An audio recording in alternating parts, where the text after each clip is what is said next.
Ahojte, vítajte pri ďalšej časti Ako sa stať včelárom. Ja som Trudo, 20 rokov som včelár a teraz vám poviem, ako sa stanete včelárom. Plus ma nezabudnite sledovať a odoberať, dozviete sa ďalšie zaujímavé veci a nebude to vždycky iba o včelách.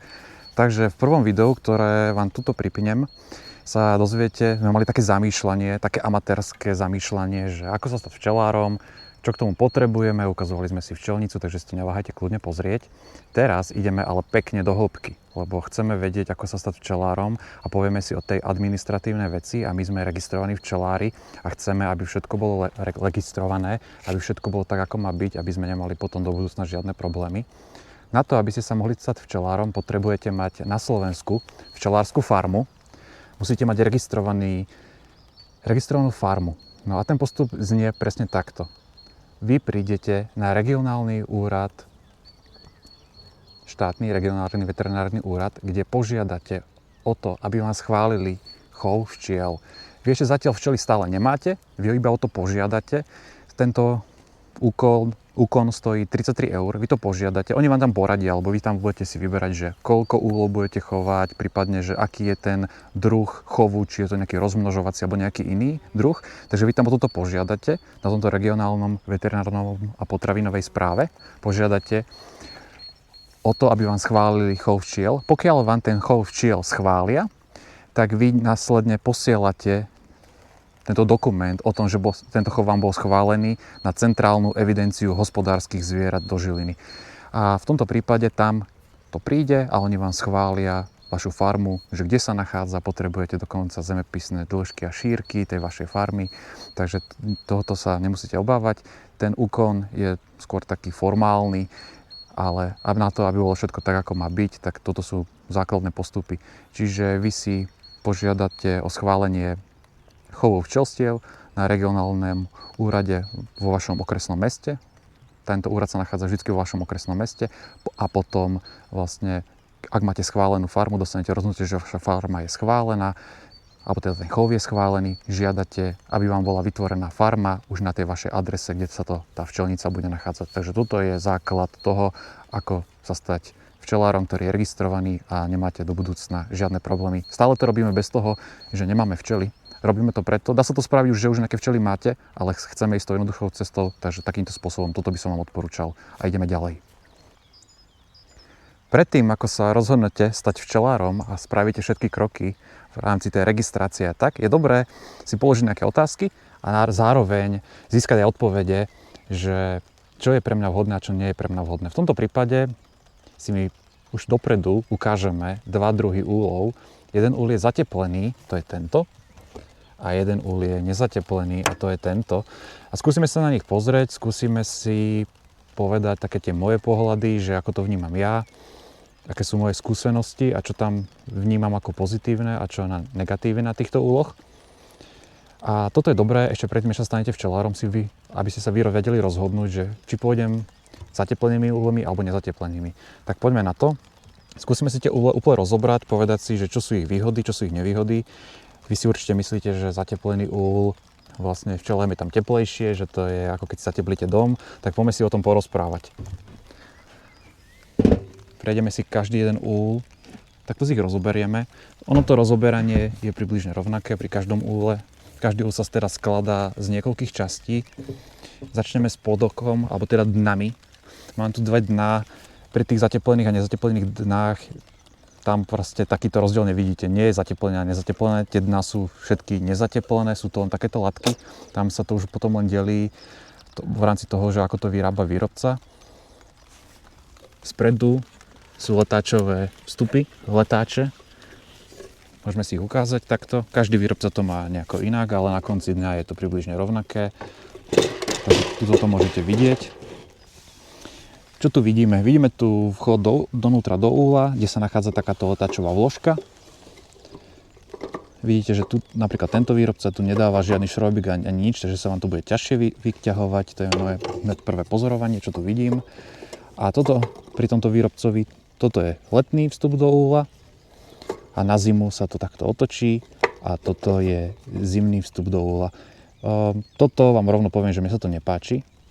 Ale takto to vyrába jeden výrobca. To je na jedno dno.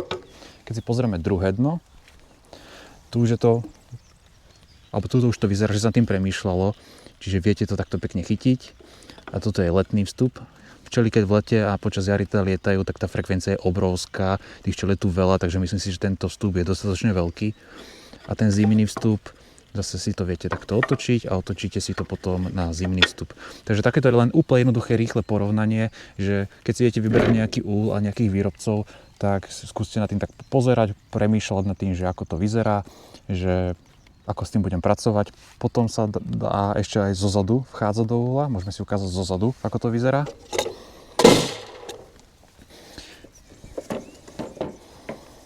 Tu si viete dostať sa priamo sem.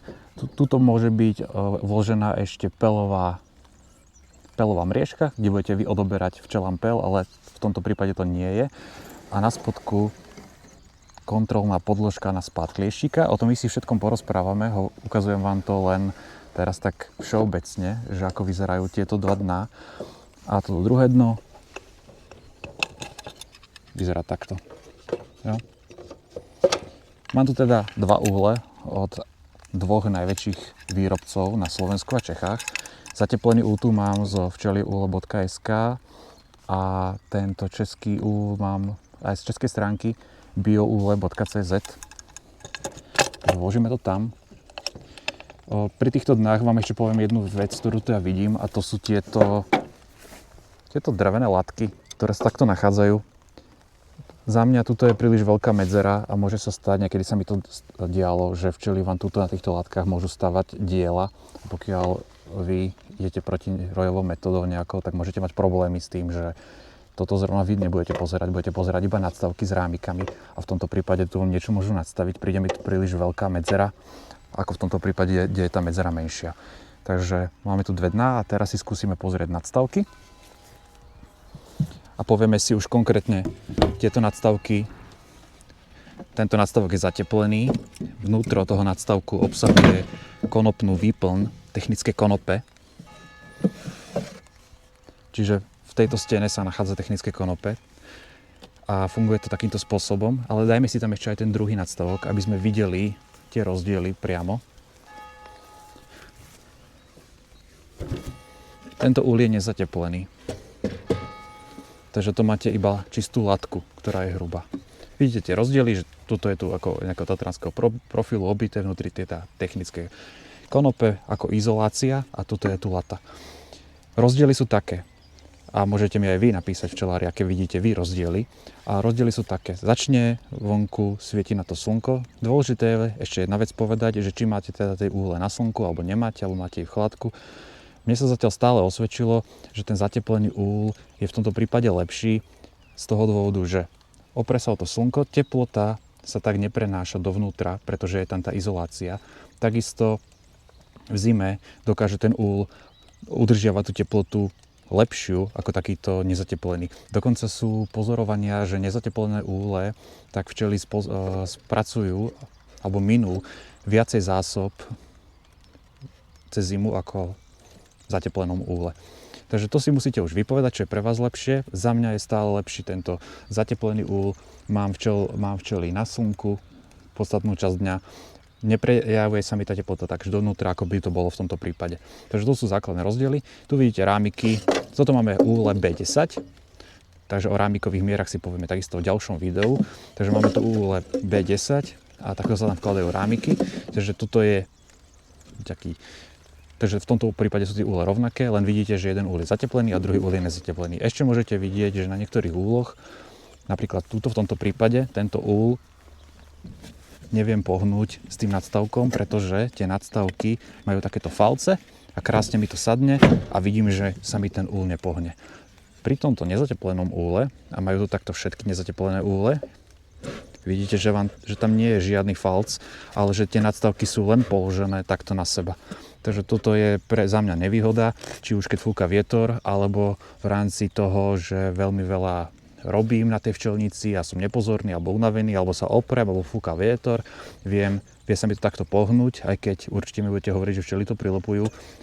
To je pravda, ale vy to môžete v každom prípade položiť takto zle, že to proste na sebe nesedí a potom môžete si vytvárať nejakú alebo teda môžete si vytvárať nejakú náladu na rabovanie, ktorým sa my chceme vyhnúť. Samozrejme bude video aj o rabovaní. Takže toto sú také ďalšie rozdiely. No a čo sa týka potom už jednotlivých vrchov, tak sem prichádza uteplivka. Ja používam často aj uteplivky aj počas roka, ktoré majú zateplenie. Niektorí teda to hovoria, že by som tam nemal používať, že dajú sa tam používať látky, niektorí tam používajú fólie. Za mňa fólie by som určite nepoužíval, lebo to síce sa tam kondenzuje voda a včely dokážu vodu z tej fólie brať preč, ale vy nechcete mať zbytočne vlhkosť.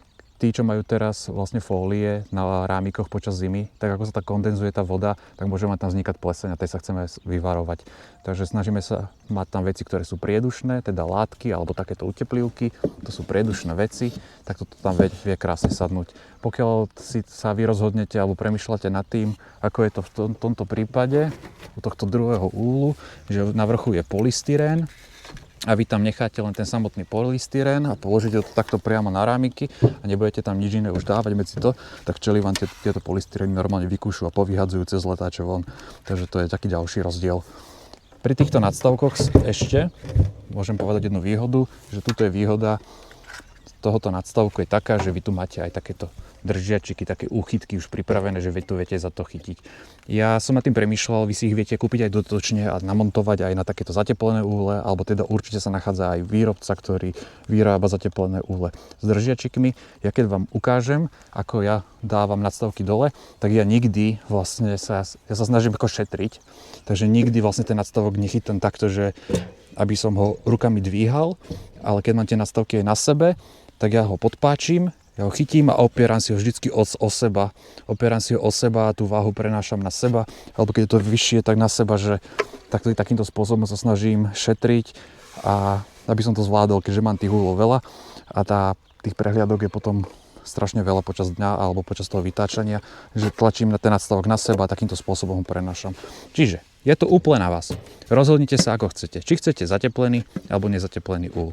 Ja som vám tu ukázal nejaké rozdiely, ktoré ja vnímam a ako ja k tomu pristupujem a na základe čoho sa ja rozhodujem. Za mňa je určite tá voľba toho zatepleného úhla.